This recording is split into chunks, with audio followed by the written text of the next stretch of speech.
buat malam ini. Berbicaralah sebab kami siap mendengar. Urapi kami dan berkati setiap kami sehingga ketika kami mendengar, kami mendapatkan pohon yang baru dalam nama Tuhan Yesus Kristus. Amin. Haleluya. Amin. Selamat malam. Selamat Bisa malam. dikasih tema Direkam nih ya Pak ya. Bisa Ya, menjadi berkat banyak orang. dikasih tema tentang kelahiran, kematian, dan kebangkitan. Ketika dapat tema ini, saya justru akan lebih fokus kepada tentang kebangkitan. Walaupun ini momen Natal, tapi nanti saya akan hubungkan antara momen Natal dan juga mengenai kelahiran, kematian, dan bahkan juga kebangkitan. Tuhan Yesus itu lahir sekitar 400 tahun setelah kitab Perjanjian Lama berakhir. Jadi setelah kitab terakhir kan kitab Maleakhi. Setelah kitab Maleakhi itu 400 tahun Tuhan sepertinya berdiam. 400 tahun Tuhan sepertinya tidak berbicara pada umat Israel. Sampai akhirnya 400 tahun kemudian dari kitab Maleakhi, Tuhan Yesus lahir. Dan Tuhan Yesus lahir pun juga menggenapi nubuatan. Yang pertama, Tuhan Yesus itu lahir di Bethlehem. Padahal harusnya itu Yusuf dan Maria itu posisinya ada di Nazaret. Ketika Yusuf dan Maria ada di Nazaret, akhirnya ada Kaisar Romawi Agustinus itu mengeluarkan peraturan untuk sensus penduduk, sehingga semua penduduk kembali ke daerah asal. Jadi kalau Bapak Ibu hari-hari ini ada sensus penduduk, ternyata dari kitab Lukas itu sudah ada sensus penduduk di tahun-tahun waktu itu, awal-awal tahun sudah ada sensus penduduk di kerajaan Romawi. Gara-gara sensus penduduk itu, Yusuf dan Maria pulang dia ke Bethlehem. Kalau dia nggak ikutin sensus itu, Yusuf Maria kemungkinan melahirkan Yesus di Nazaret. Dan itu nggak menggenapi nubuat di Nabi Mika. Karena Nabi Mika 5 ayat 1-2, Yesus itu, raja itu harus lahir di Bethlehem. Artinya gini Bapak Ibu, Tuhan sanggup pakai siapapun untuk menggenapi rencananya. Sepertinya rencananya hampir gagal. Karena waktu usia mau melahirkan, posisi Maria ada di Nazaret. Coba kita bayangkan, kalau Maria melahirkan Yesus di Nazaret, Alkitab udah pasti salah. Karena Nabi Mika berarti bohong. Karena Mika 5 ayat 1-2 itu Yesus lahirnya di kota Bethlehem. Itu kelahiran. Jadi Tuhan Yesus itu benar-benar lahir itu menggenapi nubuatan para nabi. Kemudian yang kedua, kenapa Yesus harus lahir di menara kandang domba, di kandang domba? Itu juga menggenapi nubuatan di Nabi Mika. Seandainya Yusuf Maria melahirkan di penginapan, itu Mika 4 ayat 8 juga salah. Karena memang harus lahir di kandang domba. Artinya Bapak Ibu, Tuhan itu mengatur segala sesuatu. Sampai masalah penginapan pun dibuat penuh. Coba kalau ada pihak hotel yang baik, ini ada kamar kosong, Yusuf Maria ada kamar kosong nih, mau nggak? Lahirnya di hotel. Mika salah. Makanya kenapa Tuhan izinkan penginapan penuh? Karena harus menggenapi nubuatan. Jadi mungkin Bapak Ibu mengalami banyak hal yang nggak sesuai harapan. Mengalami hal yang mungkin kok berbeda, tapi percayalah Tuhan akan menggenapi rencana atas kita. Mungkin Yusuf Maria waktu itu protes, kenapa aku hamil mau melahirkan anak yang katanya raja, tapi kenapa kok penginapan penuh? Ingat, Yusuf sama Maria itu tahu bahwa anak yang dikandung adalah anak dari Roh Kudus, karena sudah dikasih pengertian sama malaikat. Kalau Yusuf Maria dia protes gini, Tuhan, aku udah ikut rencanamu, aku taat loh. Ini cuman mau melahirkan saja, kenapa kok hotel penuh Tuhan? Kenapa kok penginapan penuh? Aku mau bayar loh, tapi kok nggak bisa? Mungkin hari itu Maria sama Yusuf bisa protes, marah sama Tuhan. Tuhan, kenapa ini Tuhan? Kenapa dan kenapa dan kenapa? Padahal itu rencana Tuhan. Supaya dia lahir di kandang domba. Karena kalau lahir di kamar hotel, dia nggak menggenapi firman Tuhan. Dan Nabi Mika salah. Jadi mungkin Bapak Ibu hari ini lagi mengalami hal-hal yang mungkin nggak sesuai harapanmu. Engkau pengen nginep contohnya tapi penuh, engkau pengen sesuatu tapi kok sepertinya gagal, nggak bisa. Tapi percayalah, semua Tuhan atur. Karena Tuhan itu ahli skenario yang terbaik. Tuhan adalah sutradara yang terbaik. Dibuatlah sensus supaya lahir ke Bethlehem, dibuatlah penginapan penuh supaya lahir di kandang domba. Itu dari kelahirannya. Menggenapi nubuatan beliau. Yang kedua, mengenai proses kematian. Yesus itu mati di salib. Dan hanya pemerintahan Romawi yang berlaku hukum mati di salib. Ini coba seandainya Yesus lahirnya nggak di kerajaan Romawi, Yesus lahirnya di kerajaan Babel contohnya, Yesus matinya nggak disalib, pasti matinya dibakar. Kalau Yesus lahir di zaman yang Utsman Khalifah, Yesus matinya dipenggal kepalanya. Karena pengenalan hukum salib itu hanya pada zaman Romawi. Kalau Yesus lahir nggak di waktu yang tepat, nanti dia matinya nggak disalib loh. Padahal Nabi Yesaya mengatakan Yesus itu mati disalib dan ada di sebelah kanan kiri orangnya ada. Artinya Yesus disalib 3 orang. Sampai yang disalib pun 3 orang itu digenapi loh. Kalau yang disalib itu 4 orang, Alkitab juga salah, Yesaya pasti salah. Dan Alkitab mencatat, kalau Yesus matinya tidak disalib, berarti Alkitab bohong. Makanya Tuhan itu sabar menunggu waktu 400 tahun. Menunggu waktu pemerintahan yang mengenal hukum salib. Sebelum Romawi, kalau Yesus lahir sebelum Raja Romawi, Yesus matinya nggak disalib. Bisa dibakar, bisa dimasukkan ke gua singa, bisa mungkin dirajam. Tapi ketika Yesus lahirnya telat, yang berkuasa udah bukan Romawi lagi, yang khalifah, matinya bisa dipenggal, matinya bisa ditarik dengan binatang atau ditombak, atau matinya digantung, bukan disalib. Jadi Bapak Ibu, Tuhan itu ahli skenario sutradara yang terbaik. Semua diatur, sampai waktu lahir, tempat lahir, cara lahir, bahkan cara mati salib juga harus 3 orang. Kalau itu 4 orang juga salah. Kalau matinya dipenggal juga salah. Tuhan ahli skenario itu mengenai kematian. Jadi Bapak Ibu dengar, sampai sedetail apapun Tuhan akan atur hidupmu. Jadi jangan takut. Jangan takut. Sampai Tuhan itu perkara yang sederhana menurut kita, sampai yang detail Tuhan atur karena Dia Maha tahu. Hari ini saya akan masuk ke khotbah, tapi saya juga nggak akan lama karena waktunya mepet. Saya akan khotbah tentang kuasa kebangkitan. Tadi kelahiran sudah, kematian, nah sekarang kebangkitan. Filipi 3 ayat yang ke-10 saya bacakan. Yang ku kehendaki ialah mengenal Dia dan kuasa kebangkitannya dan persekutuan dalam penderitaannya, di mana aku menjadi serupa dengan Dia dalam kematiannya. Hari ini kan berbicara tentang kebangkitan. Apa sih kuasa kebangkitan itu? Apa dampak atau arti dari kuasa kebangkitan? Yang pertama, kuasa kebangkitan itu mengandung arti bahwa Yesus sudah mengalahkan maut. Ibrani 2 ayat 14. Jadi kalau maut aja dikalahkan, apalagi cuma yang lain. Kalau Bapak Ibu masih takut sama setan, masih takut sama santet, sama genderuwo, sama pocong, masih takut sama gelap, sama kehidupan ini, berarti Bapak Ibu belum mengenal kuasa kebangkitan Tuhan.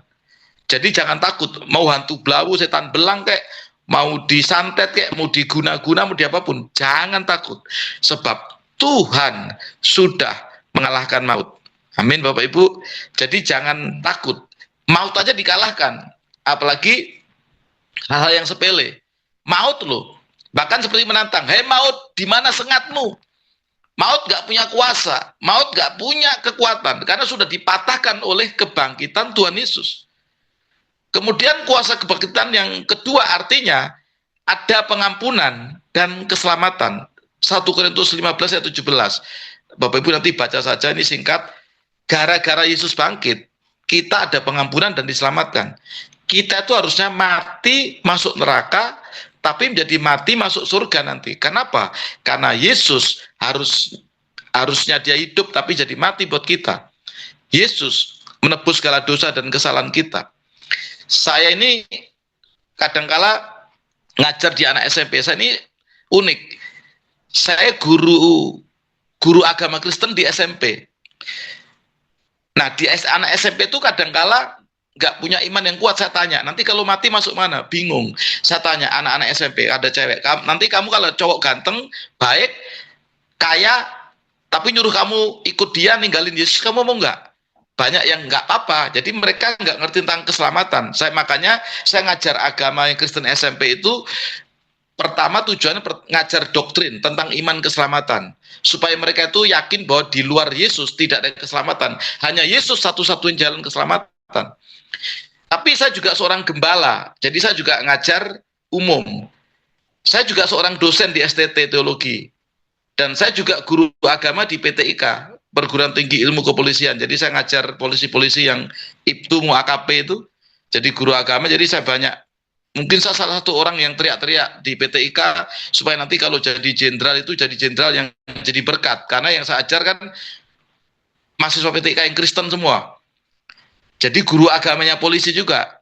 Jadi ngajar 4 yang berbeda, ngajar agama Kristen SMP, ngajar agama jemaat karena gembala, ngajar calon gembala karena dosen STT, juga ngajar agama perwira polisi. Ngajar 4 kelompok yang berbeda.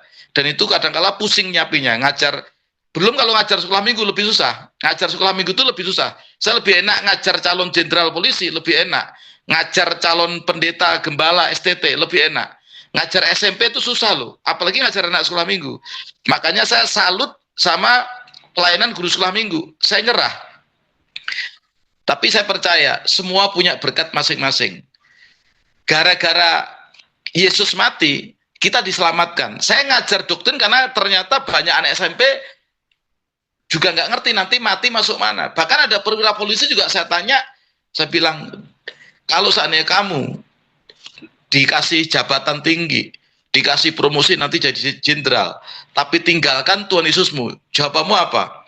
Ada yang senyum-senyum aja, ada yang diem-diem aja. Artinya saya bisa lihat dari mukanya, bisa aja mereka meninggalkan Tuhan Yesus loh, gara-gara posisi jabatan. Makanya saya ajar mereka, jangan jual keselamatan dengan semangkuk kacang merah. Jangan jual keselamatan dengan posisi, dengan jabatan jenderal sekalipun, dengan pangkat, dengan apapun. Yang usaha jangan gara-gara proyek meninggalkan Tuhan Yesus. Jangan gara-gara pernikahan meninggalkan Tuhan Yesus. Jangan gara-gara kecewa sakit hati juga meninggalkan Tuhan Yesus. Karena ada beberapa orang yang kecewa sama pendeta, kecewa sama orang Kristen, kecewa sama keadaan, akhirnya meninggalkan Tuhan Yesus. Saya ini melayani Tuhan dari tahun 92. Saya ini seorang pemain musik, pemain drum, kemudian pemain bass, pemain keyboard, karena saya alumni Proskuneo, sekolah pujian penyembahan. Dan anak saya pun juga sekolah sekarang melayani pemain musik juga. Saya udah melayani dari dulu, dari pemain musik, jadi dari lingkungan gereja udah kenal. Dari 92 melayani, sampai sekarang artinya 33 tahun melayani. Pernah nggak kecewa dengan orang-orang rohani? Oh sering. Saya mungkin bisa pindah agama kalau saya mentalnya nggak kuat. Karena begitu banyak orang-orang yang terhormat, tapi justru mengecewakan. Orang-orang yang saya hormati, tapi justru kadang-kala mengecewakan.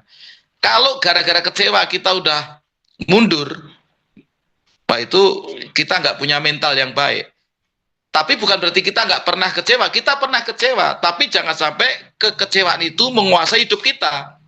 Kalau ada orang bilang, aku nggak pernah kecewa kok, menurut saya bohong. Karena hati kita kan bukan HP yang robot, tapi hati kita kan perasaan.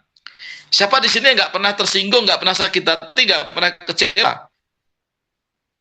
Kalau itu sampai ada orang seperti itu, menurut saya bohong. Karena pasti pernah. Bahkan Tuhan Yesus pun pernah mengalami ketakutan loh di Taman Getsemani. Tapi Yesus nggak berbuat dosa, tapi dia pernah mengalami ketakutan. Seperti mati rasanya. Rasul Paulus dan Rasul Petrus pernah bentrok loh, pernah debat beda pendapat loh. Artinya pasti ada ketersinggungan, ada emosi. Tapi tidak boleh emosi, sakit hati, tersinggung, baper, kecewa itu menguasai hati kita. Kita kalahkan itu. Tapi oleh anugerah Tuhan, kita diselamatkan bukan karena perbuatan baik kita, tapi karena kasih pengampunan oleh Tuhan Yesus. Nah, yang ketiga, yang terakhir, karena kebangkitan Tuhan Yesus itu membawa harapan yang tidak mengecewakan. 1 Petrus 1 ayat yang ketiga itu berkata tentang karena Yesus bangkit, iman kita tidak sia-sia. pengharapan kita tidak sia-sia. Saya berdoa harapan Bapak Ibu tidak sia-sia. Kita akan naikkan sebuah lagu tentang harapan, karena Yesus bangkit. Harapan kita tidak sia-sia. Saya berdoa, saya nggak ngerti keadaan Bapak Ibu hari ini. Mungkin kau lagi mengalami suatu hal yang nggak sesuai keinginanmu. Engkau mungkin lagi mengalami suatu hal yang nggak baik, atau mungkin harapanmu sudah mulai pudar, harapanmu sudah mulai tawar, harapanmu sudah mulai hilang. Dengan kebangkitan Tuhan Yesus, harapanmu nyata. Tuhan mengalahkan maut, Tuhan menyelamatkan kita, dan harapan dalam Tuhan kita tidak sia-sia. Harapanku di dalam hanya Kau Yesus Tuhanku. Ku percaya, ku aman dalam-Mu.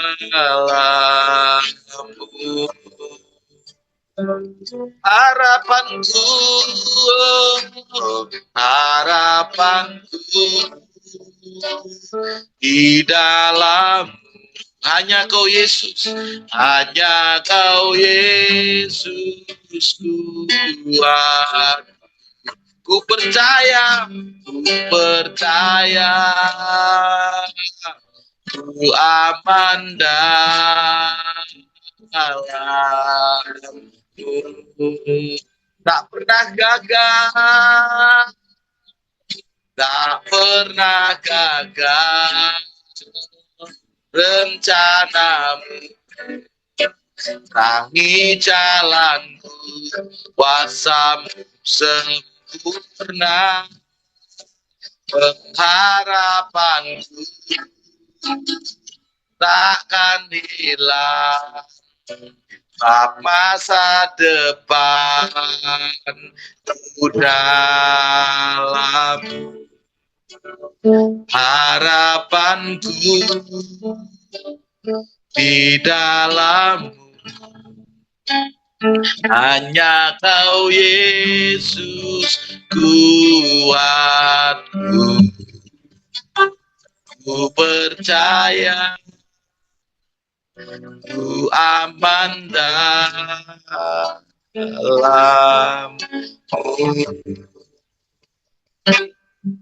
Mungkin kau ada harapanmu sudah mulai hilang. Saya rasa ada beberapa orang yang kau waktu masih muda punya harapan, dan kau mungkin lupa, bahkan kau sudah mulai lupa karena sudah lama dan sebenarnya nggak terjadi. Tapi Tuhan ingatkan hari ini, harapanmu dalam Tuhan tidak sia-sia. Mungkin kau pernah berharap sesuatu dan itu belum terjadi. Ingat pesan Tuhan hari ini. Kalau Yesus mati dan bangkit, maka Dia memberi harapan. Harapanmu dalam Tuhan tidak sia-sia. Harapanmu dalam Tuhan tidak sia-sia. Engkau yang mulai ada harapan, mungkin engkau orang tua berharap terhadap anakmu. Engkau berharap sesuatu tentang anakmu. Mari sampaikan kepada Tuhan. Harapan apa tentang anakmu? Sampaikan kepada Tuhan. Karena harapanmu dalam Tuhan tidak sia-sia. Tuhan berkata, tak pernah gagal. Mungkin ada beberapa orang yang pernah merasa engkau gagal. Mungkin ada orang yang berkata, hidupku gagal. Bahkan mungkin ada orang berkata tentang engkau, kamu gagal. Tapi pesan Tuhan hari ini bahwa gak pernah gagal. Kita gak pernah gagal di hadapan Tuhan. Kita mungkin pernah gagal, tapi pada akhirnya Tuhan sempurnakan. Akhirnya Tuhan pulihkan. Jangan pernah merasa gagal. Satu, ada beberapa orang yang engkau merasa gagal hari ini. Gagal secara ekonomi, mungkin gagal secara sebagai keluarga, kepala keluarga, sebagai suami, sebagai ayah, sebagai pengusaha, mungkin sebagai apapun itu. Engkau pernah merasa gagal. Pesan Tuhan hari ini, nak, Tuhan gak pernah gagal atas hidupmu, nak. Tuhan gak pernah gagal atas hidupmu. Engkau hidup bukan dari kata orang, tapi engkau hidup dari kata Tuhan. Terima kasih Tuhan, hari ini aku berdoa buat fellowship ini Tuhan. Kalau ada beberapa orang yang harapannya mulai hilang, bangkitkan kembali Tuhan, bangkitkan kembali. Bahkan ada orang yang merasa gagal hari ini Tuhan, pulihkan keadaannya di dalam nama Tuhan Yesus Kristus. Amin. Tuhan Yesus berkati Bapak Ibu. Yohanes pasal 3. Percakapan dengan Nikodemus. Adalah seorang Farisi yang bernama Nikodemus. seorang pemimpin agama Yahudi. Ia datang pada waktu malam kepada Yesus dan berkata, "Rabi, kami tahu bahwa engkau datang sebagai guru yang diutus Allah, sebab tidak ada seorang pun yang dapat mengadakan tanda-tanda yang engkau adakan itu jika Allah tidak menyertainya." Yesus menjawab katanya, "Aku berkata kepadamu, sesungguhnya jika seorang tidak dilahirkan kembali, ia tidak dapat melihat kerajaan Allah." Kata Nikodemus kepadanya, "Bagaimanakah mungkin seorang dilahirkan kalau ia sudah tua? Dapatkah ia masuk kembali ke dalam rahim ibunya dan dilahirkan lagi?" Jawab Yesus, "Aku berkata kepadamu, sesungguhnya jika seorang tidak dilahirkan dari air dan roh, ia tidak dapat masuk ke dalam kerajaan Allah."